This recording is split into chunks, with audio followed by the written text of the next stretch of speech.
Good morning everyone. MCom के students का most welcome again.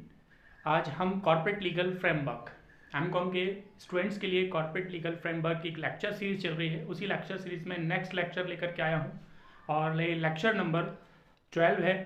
Lecture number 12 में आज हम देखने वाले हैं कॉर्पोरेट लीगल फ्रेमवर्क, और कॉर्पोरेट लीगल फ्रेमवर्क में हम देखने वाले हैं निगोशिएबल इंस्ट्रूमेंट।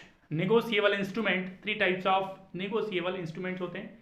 इसमें आज हम पहला देखने वाले हैं प्रॉमिसरी नोट। प्रॉमिसरी नोट्स क्या होता है, और negotiable instruments 3 types of negotiable instruments होते हैं। First one promissory note, second one bill of exchange and third one cheque. तो आज हम पहला इंस्ट्रूमेंट देखने वाले हैं और जिसका नाम है निगोशिएबल इंस्ट्रूमेंट्स में प्रॉमिसरी नोट। प्रॉमिसरी नोट होता क्या है? प्रॉमिसरी नोट की सबसे पहले हम देखते हैं डेफिनेशन, परिभाषा। अगर डेफिनेशन समझ लेते हैं तो बहुत कुछ क्लियर हो जाता है। तो आइए देखते हैं डेफिनेशन। एज पर निगोशिएबल इंस्ट्रूमेंट एक्ट 1881 सेक्शन 4, धारा 4 के अनुसार, सेक्शन 4 के अनुसार कहा गया है कि प्रॉमिसरी नोट क्या होता है। तो an instrument in writing, an instrument in writing, आपको ध्यान रखना है ये इंस्ट्रूमेंट जो होगा वो राइटिंग में होगा। कंटेनिंग एन अनकंडीशनल, कोई कंडीशन नहीं होगी, अनकंडीशनल होगा। अंडरटेकिंग साइंड बाय मेकर, जो भी ये प्रॉमिसरी नोट बना रहा है उसके साइन होना जरूरी है, उसके द्वारा साइन किए जाते हैं। तो क्या देगा हमने? An instrument in writing containing an unconditional undertaking signed by the maker to pay a certain sum of money, कुछ निश्चित राशि, to pay certain sum of money, certain amount पे करने के लिए, only to उस व्यक्ति को, और to the order, और उसके ऑर्डर पर एक certain person को, एक निश्चित व्यक्ति को इसका पेमेंट किया जाएगा। और to bearer of the instruments, और ये इंस्ट्रूमेंट जिसके पास होगा ये उसको भी पेमेंट हो सकता है। तो एक तरह का एक प्रॉमिस होता है।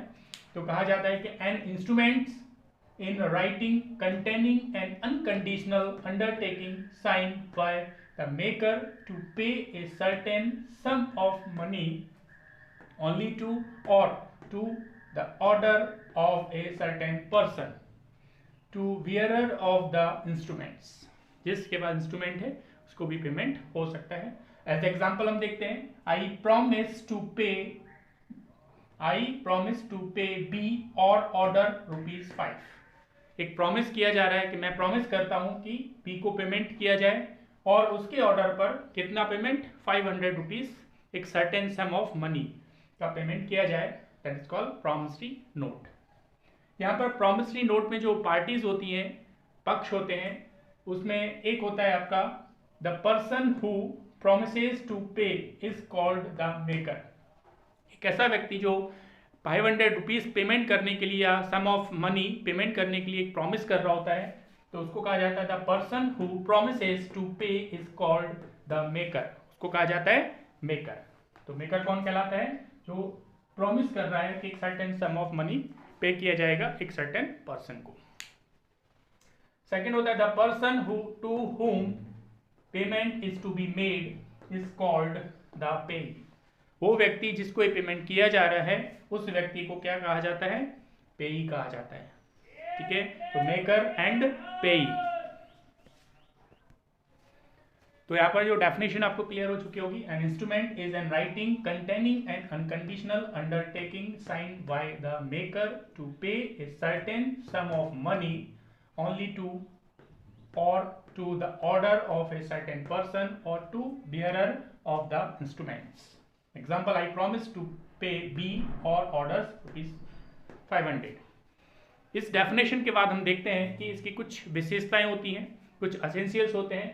तो essential of the promissory note, जो प्रॉमिसरी नोट होता है उसमें क्या क्या फीचर्स हो सकते हैं, क्या क्या विशेषताएं होती हैं, वो हम यहाँ पर देखने वाले हैं। तो असेंशियल में कहा जाता है कि इंस्ट्रूमेंट को प्रॉमिसरी नोट कब कहा जाएगा? तो an instrument to be a promissory note must fulfil the following essentials, following conditions.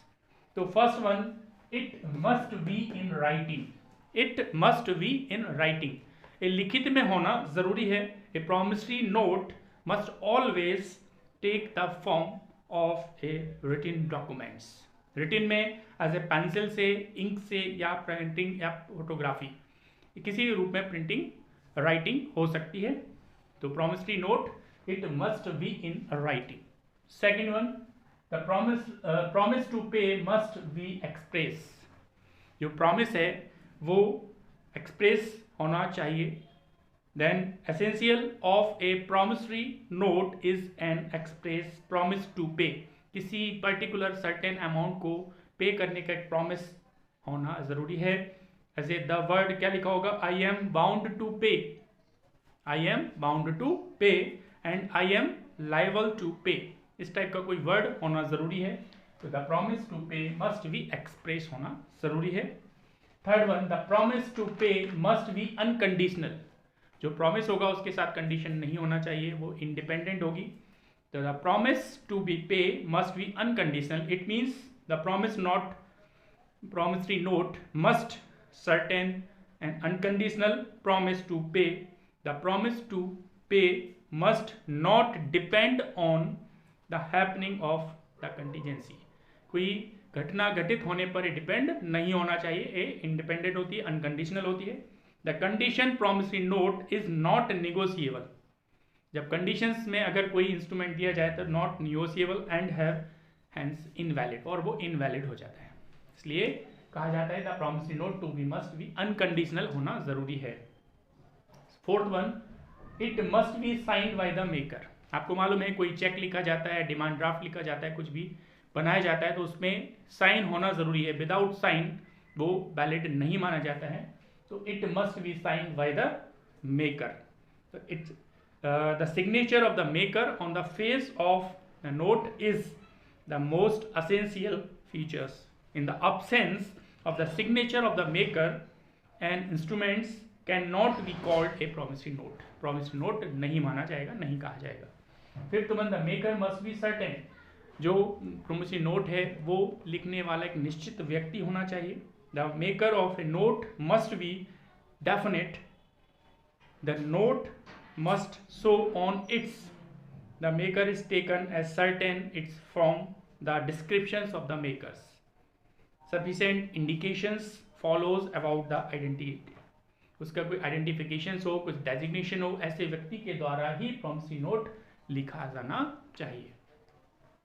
Promise must be to pay a certain sum, कुछ एक certain amount, certain sum of money का promise होता है promissory note के अंदर। Next one, to promise should be pay money और money only, तो promise होता है केवल मनी और मनी का पेमेंट करने के लिए ही होता है। नेक्स्ट वन, द पेई मस्ट बी सर्टेन, और जो पेई है जिसको पेमेंट किया जाता है वो एक सर्टेन पर्सन होना जरूरी है। It means it is essential to the validity of a promissory note that the person who is to receive the money should be capable of being ascertaining from the instrument itself. Example के तौर पर हम देख सकते हैं promissory note payable to the secretary of a club, a manager of a bank, a principal of a college is regarded as payable to a certain person, इस प्रकार के व्यक्तियों को प्रॉमिसरी नोट, एक सर्टेन पर्सन होता है, इनको payment कर सकते हैं। और इसके अलावा कुछ अदर फॉर्मेलिटीज़ भी होना ज़रूरी है। जब प्रॉमिसरी नोट की बात आती है तो उसमें एसेंशियल में अदर फॉर्मेलिटीज़ होती हैं, तो लाइक नंबर्स, प्रॉमिसरी नोट का क्या नंबर होगा, प्लेस, किस प्लेस से दिया जा रहा है, date, attestation etcetera are usually found in the promissory note, दिखाई देना जरूरी है, but they are not essential in law, कानून में जरूरी नहीं है, लेकिन एक प्रॉमिसरी नोट लिखते समय जरूरी होता है। प्रॉमिसरी नोट का एक पर्टिकुलर एक स्पेसिमेन होता है, इसमें स्पेसिमेन में पर्टिकुलर एक स्थान, प्लेस लिखा होता है, डेट लिखी होती है और स्टाम्प या सील लगी होती है, इसमें सिग्नेचर, और उसमें ऐसा लिखा होता है कि on demand I promise to pay mister X Y और order rupees 2000 only with interest at 8% per annum for value receive. जो भी वैल्यू रिसीव की जाएगी उस पर 8% से इंटरेस्ट पेबल होगा ऑन डिमांड। इस प्रकार से प्रॉमिसरी नोट के बारे में, प्रॉमिसरी नोट एक तरह का निगोशिएबल इंस्ट्रूमेंट होता है और इसकी जो डेफिनेशन है वो हमने यहाँ पर देखी है, एंड देन एग्जाम्पल और उसमें जो पार्टीज होती हैं। तो इस प्रकार से नेक्स्ट जो है बिल ऑफ एक्सचेंज क्या होता है, इसकी डेफिनेशन क्या होगी, उसके एसेंशियल्स क्या होंगे, वो नेक्स्ट वीडियो में लेकर के आता हूँ। और चैनल को सब्सक्राइब करें अगर पहली बार आप जुड़े हैं, और लाइक करें, और आपकी जिम्मेदारी है ज़्यादा से ज़्यादा स्टूडेंट्स में इसको शेयर करें। आज के लिए आपका बहुत बहुत धन्यवाद। ऐसे ही वीडियो देखते रहें। धन्यवाद, नमस्कार।